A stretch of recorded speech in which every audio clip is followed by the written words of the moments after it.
Hi, this is Joe again with another review.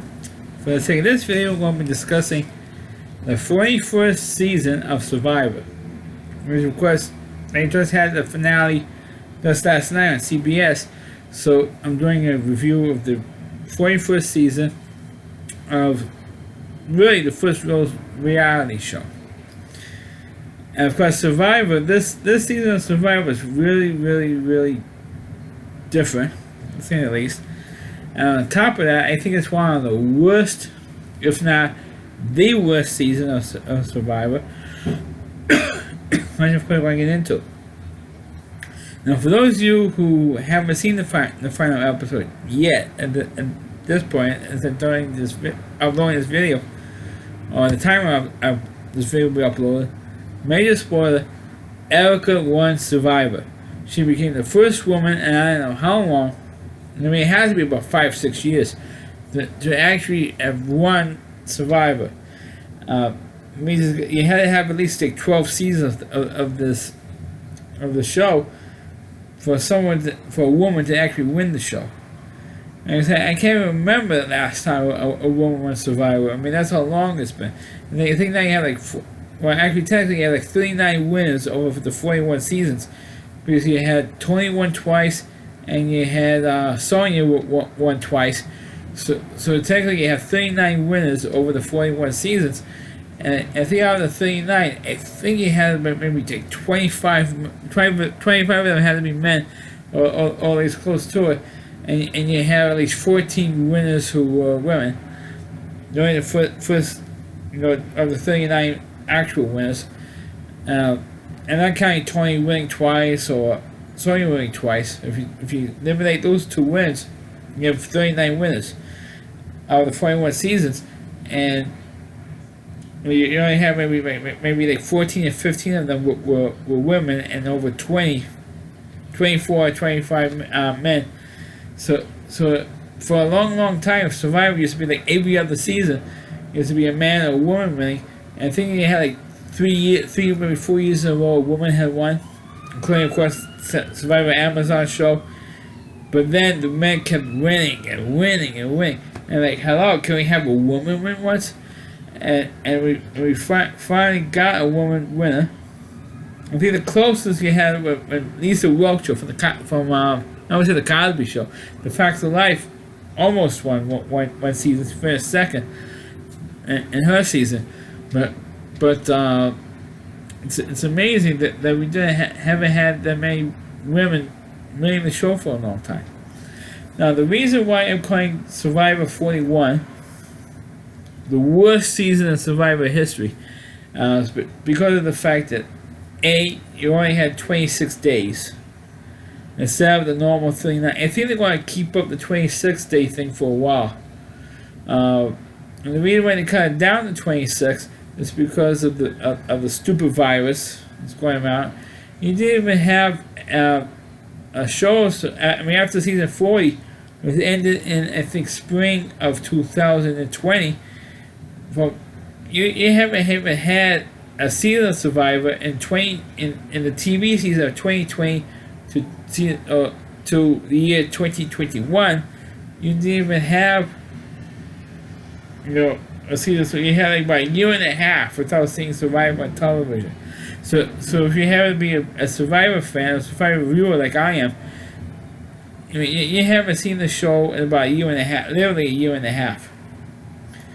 And so because they had to go through, because the show is filmed in Fiji, and it's been exclusively in Fiji for roughly at least 10 to 15 years. It's been exclusively in Fiji. Well, the first few seasons you had like China, major seasons in Borneo, you had Australia, you had China, you even had Mexico, I think, at one point. You had, of course, in the Amazon season, but now it's been. I think that because of the way the governments were set up in these other countries when they originally had Survivor in the earlier seasons, the government has changed, and they're not going to give us such a big tax break to film the show in their countries anymore. So, but Fiji gave CBS and the producers of Survivor a great deal to be in Fuji. So now they're going to constantly be in Fuji, at least for possibly the time being for a few years longer than they are. So anyway, they cut down the number of days from the 39 days down to 26. So they cut off 13 days, but they could spread it out more until so it's not so rushed and rushed. When that was rushed, it's like rush, fast. So the players are constantly moving, constantly have one either immunity or reward challenge after another, literally. And then have maybe like the next day you have let's say a day 1 you have a challenge. You're not going to have another immunity challenge like maybe day 3. So like 2 days before you have to have another immunity challenge, or you have a reward challenge. Let's say on day 5, and then you have the next day you have an immunity challenge. Let's say on day 6. They do everything in one shot. It's a day 6 you have an immunity challenge and a reward challenge at the same time. They combine everything, and because of that they cut down the number of days, which is ridiculous. You have all these crazy advantages in the game. It's one thing they have like a hidden immunity idol. It's one thing which they've been doing for a few years now. But now they have to say, this is like a super idol. If you save this, and they divide it up into 3 tribes, 3 tribes of 6 people, and you say, if you save this phrase at a challenge, the other 2 people will say the same thing or respond with a different phrase, and then the idol will work. I mean, I think that was the craziest bullshit thing. And one of the phrases was, "This game is as confusing as a goat on AstroTurf." I mean, it was one of the stupid phrases, and like, seriously, I mean, the guy doesn't even know what the hell and the guy who said that phrase doesn't even know what AstroTurf is, or what that phrase means.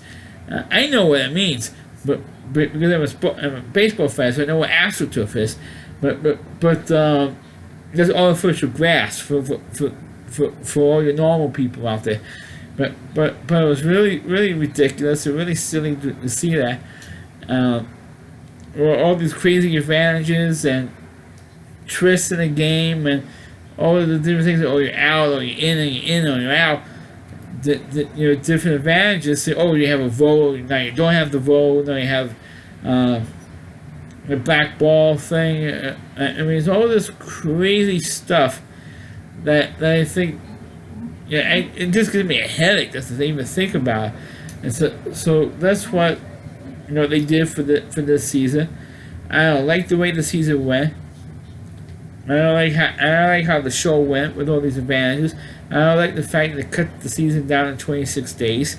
I think a lot of critics who do these reviews of Survivor and stuff, they don't like.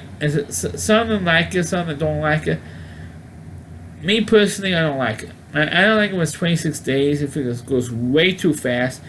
A lot of quick turnarounds between the between the challenges and stuff. Not that many reward challenges on this season. This season also, for the first time ever, you did not have the family reunion challenge or reward. We didn't have the loved ones visits. This is the first season ever you didn't have. I believe this is the first season ever we didn't have the loved ones visit. The challenge. The car challenge, they got rid of that years ago. But this was the first time you didn't have the loved ones visit. I think the reason for that is because it's only 26 days, not 39. That's one. And 2, I think it's because of the stupid virus. That's probably why that was cut out.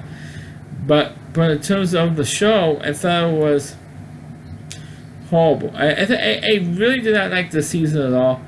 I think it's really an insult to Survivor fans, really an insult, I think, to the players, I think.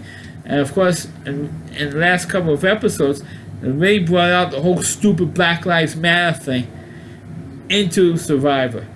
Because you did have a lot more people of color, which I'm not criticizing, because we are in a diverse country. We were on a diverse plan, but the problem is that there were a couple of black contestants on this season who wanted to have an all-black alliance. So that way we could finally have a black person, win, or have a black person, and because it made us think there's not enough people of color winning the show. I mean, you had people of color winning Survivor before. I mean, you had Yul, and that's how I look. He's Asian. You had him, but it's true. The majority of the people who have won, Sonya, she won twice. She's a person of color. So it's not like you had 39 white people winning Survivor. That's impossible. That's not true at all. But it's true that the majority of the people who have won Survivor were white. So you had this one moment where you had all these survivors wanting, all these black contestants, or I should say African American contestants, wanting to have an all black alliance. I mean, well, all of them got voted out, all of them lost. The only one that won was somebody, like I mentioned earlier, Erica won Survivor, and she's from the Philippines. She's not African American. She's from the Philippines, but she is a person of color, and she won Survivor. Congratulations to her. She won. She actually deserved to win.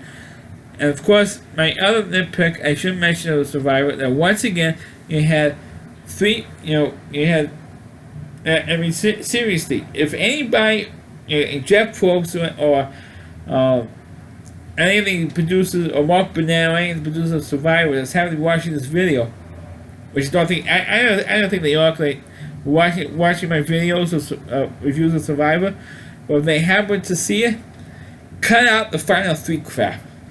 Okay, this is once again you had somebody in the final three instead of final two. You have three people instead of two people, and for the final tribal council vote, and one of them didn't get a single vote in the final tribal council. Didn't get one stinking vote. Erica, there was like 8 instead of 9 people being on the jury. You only had 8 people, and I think it'd be better if you had like 9. So at least that way you want to have an even vote, for the final vote. But Erica received, I mean, not knocking Erica at all, but she got 7 out of the 8 votes. To Sean, who was black, or last black contestant on the show, he got the only other vote in the final tribal council, and it was the white guy. See, the show is racist. He was the white guy. I forgot. I know I'm drawing a blank on the guy's name. He didn't get a single vote. Of course, you see who was on the jury. And as majority people of color, they were not going to vote for a white person. See, it just shows that the Survivor is racist right then and there, because the white person who was in the final 3 didn't get one single vote. So CBS has become, CBS was always racist in some way, dating back to days with All in the Family when you had Archie Bunker cussing every nationality out. But you have, now it's really racist because the one white person who was in the final 3 didn't get a single vote on Survivor last night. I mean, like, what the hell? But I thought that the final show, I felt, redeemed the show in a way. But until the final show, the rest of the season was horrible. And I should mention it before I sign off from this video. This was the first time since season 1 of Survivor when they actually read, or Jeff Probst actually read the final vote right then and there, as soon as the votes were cast. Because it says from season 2 to season 40, for 39 seasons in a row, from season 2 to season 40, you had, after the final votes were cast in the final tribal council, Jeff would take the box with all the votes in and go to either the CBS studios in LA or to the Ed Sullivan Theater here in New York when they had the David Letterman show.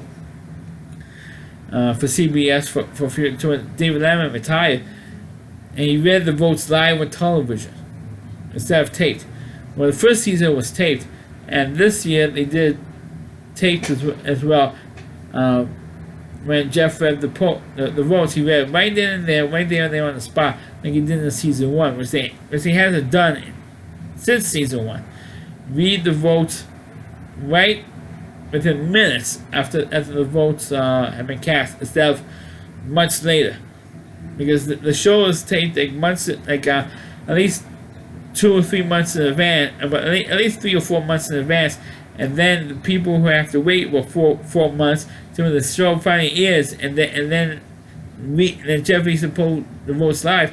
This is the first time since 2000 that Jeff Probst read the votes live, and not only that, but he had a little reunion show with all the people who were on the jury only.